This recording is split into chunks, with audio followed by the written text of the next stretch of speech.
Good evening students, teacher and parents. तो चलो ठीक है, वो कोई बात नहीं। हाँ, तो जिन भी बच्चों के 90 से ऊपर परसेंटेज आए हैं उन सबको बहुत प्यार, आशीर्वाद। और जिनके 1-2% रह गए, 10th और 12th की मैं बात करूं तो क्लास 10th और 12th में टोटल 16 स्टूडेंट के 90 से ऊपर है और 5 बच्चे ऐसे जो 89.2, किसी के 89.4 है। तो अगर एक क्वेश्चन और सही होता तो हमारे टोटल 2190 होते। तो ऑलमोस्ट ये जितने बच्चे हमारे पास 10th-12th में थे वो 60% बच्चों के 90 से ऊपर परसेंट थे। तो उस हिसाब से रिजल्ट सभी टीचर के मेहनत और लगन और बच्चों के मेहनत और लगन का परिणाम है। बेटा पीछे बात मत करो, ध्यान से सुन लो। अगला नंबर तुम्हारा ही है नेक्स्ट ईयर। बच्चों क्या है, अभी जो 10th के बाद 11th-12th में कंपटीशन की तैयारी कर रहे हो, अभी रेवती बोल रही थी, मैं बहुत ज़्यादा इमोशनल हो गया था आपकी बातों से। और मैं भी, देखो क्या होता है ना, फ्रीक्वेंसी बराबर मैच होता है। मैं कई बार ड्राइव कर रहा होता हूँ, मैं सोच रहा होता हूँ मैं टीचिंग में बहुत ज़्यादा इन्वॉल्व हूँ, तो मैं ड्राइव कर रहा होता हूँ, ये IAS बोलती है, मतलब 9th क्लास से जब से मिली बोलती है मैं IAS बनूंगी, कोई दूसरा लक्ष्य नहीं है। तो मैं कभी कभी ऐसा ड्राइव कर रहा होता हूँ, मैं सोच रहा होता हूँ कि मैं अपने होम टाउन में हूँ और रेवती IAS बनी हुई है और मुझे कोई काम है, उसके पास पहुंच गया, वो मेरी पैर छुड़ेगी, कैसा सिचुएशन होगा। तो ये जो है, मैं कोई इस भाषण के लिए नहीं बोल रहा हूँ, ये रियल फीलिंग मैं बता रहा हूँ कि बच्चों के लिए टीचर और पेरेंट्स की क्या फीलिंग होती है। और जब भी आप किसी लक्ष्य के पीछे चलते हैं, चाहे छोटा लक्ष्य हो या जो भी आपने जीवन में डिसाइड किया है, आपको तमाम संघर्षों का सामना करना पड़ता है। अगर एक सक्सेस को आप एक कोई लॉकर समझ लो, तो उस लॉकर के चारों तरफ जो सिक्योरिटी गार्ड होते हैं वो दर्द, पेन होता है, संघर्ष होता है, कठिनाई होता है, उनसे जूझना पड़ता है आपको। और जो बच्चे 90 से ऊपर लाते हैं, हमें पता है कि उनको कितने मेहनत करनी पड़ती है, हम लोग कितना दिन रात पढ़ते हैं।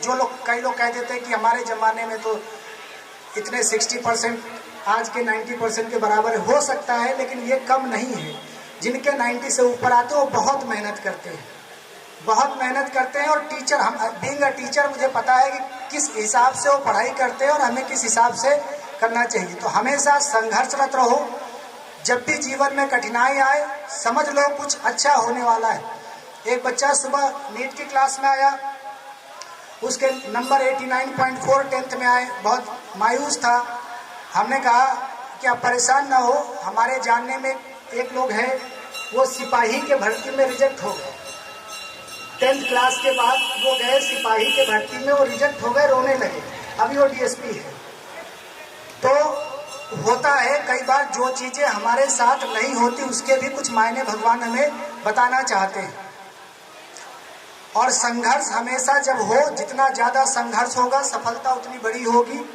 संघर्ष के लिए कुछ किसी ने कहा है कि संघर्ष नहीं जिनके जीवन में, वो भी बड़े अभागे होंगे। या तो प्रण को तोड़ा होगा या फिर रण से भागे होंगे। या तो तुम समझौता कर लो सवाल से।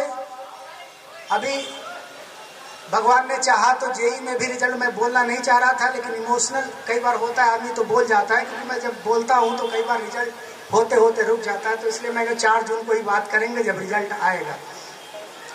मेहनत और लगन हमारी यही रहती है कि जो बच्चा कोचिंग में कदम रखे, उसके रिजल्ट में हम कितना इम्प्रूवमेंट कर सकते हैं। पेरेंट्स क्या कर सकते हैं बच्चों के लिए, कहाँ से फीस ला के देते हैं, इसका इल्म हमें है, इसकी बात की जानकारी हमें है। तो किसी से अगर मैं 1 रुपये लेता हूँ तो मैं सोचता हूँ कि उसे 10 रुपये का काम करके दूँ और उसके बच्चे में इतनी अच्छाई भर दूँ कि कम से कम एकेडमिक करियर में कोई बच्चा हो सकता है कि उसके परसेंटेज कम हो, लेकिन जीवन में जरूर सफल हो। जिस भी फील्ड में जाए, अपने आप को स्थापित करे और अपने आप को वहां सिद्ध करे कि हमने अच्छा किया है। कई बार होता है कि बच्चे एकेडमिकली अच्छे नहीं होते, कई बच्चे होते एकेडमिक में 95, 96 नहीं कर पाते, लेकिन हम उसके सपोर्ट में खड़े होते हैं कि आप आगे बढ़ो, हो सकता है कि आगे चल के आप बहुत अच्छा कर सकते हो। तो हमेशा जीवन में कठिनाई हो तो उसको हंस के झेलना चाहिए, क्योंकि जो कई बार क्या होता है कि हम सफलता के लिए ये सोचते हैं कि हमें इतनी पढ़ाई करनी चाहिए, इस तरीके से काम करना चाहिए। लेकिन सफलता के लिए जरूरी है फेलियर झेलना। जिसको फेलियर में धैर्य रखना आ गया, जब आपके परसेंटेज कम हो, जब आपके साथ परेशानी हो, उस समय अगर आप धैर्य के साथ बने रहते हो, सफलता एक दिन कदम चूमेगी आपके। आप परेशान कभी मत होना जीवन में। अच्छा, जिन लोगों के परसेंटेज थोड़े कम रह गए, अंत में हम उनके लिए ये कहना चाहते हैं कि परसेंटेज तो बन सकते थे। मैं टॉपर से भी नाराज हूँ, खास करके कीर्ति बैठी है, मैं एक्सपेक्ट कर रहा था 98, और जो 12th टॉपर भी है रेवती और भी बच्चे, मैं सोच रहा था कि उत्कर्ष हमारा 97 में सोच रहा था। तो मेरे एक्सपेक्टेशन से थोड़े कम रह गए, क्योंकि पिछले बार 398 आए थे, इस बार कम है, शायद कुछ कमी रह गई होगी, लेकिन अगली बार मैं जरूर इससे बेहतर करूंगा। मैं आप लोगों को बस यही कहना चाहता हूं कि हमेशा कठिनाइयों का सामना करने से कभी डरो नहीं। मोहम्मद अली का मैच था उस समय के वर्ल्ड चैंपियन से, तो उन्होंने जो है लगातार 2 महीना मार खाने की प्रैक्टिस करी। पंच कैसे मारना है इसकी प्रैक्टिस नहीं की। उन्होंने प्रैक्टिस की कि 3 घंटे 2 घंटे जितना समय होता है फाइटिंग का, उतने समय कितने देर तक हम मार खा सकते हैं। तो सफलता भी वैसे ही है।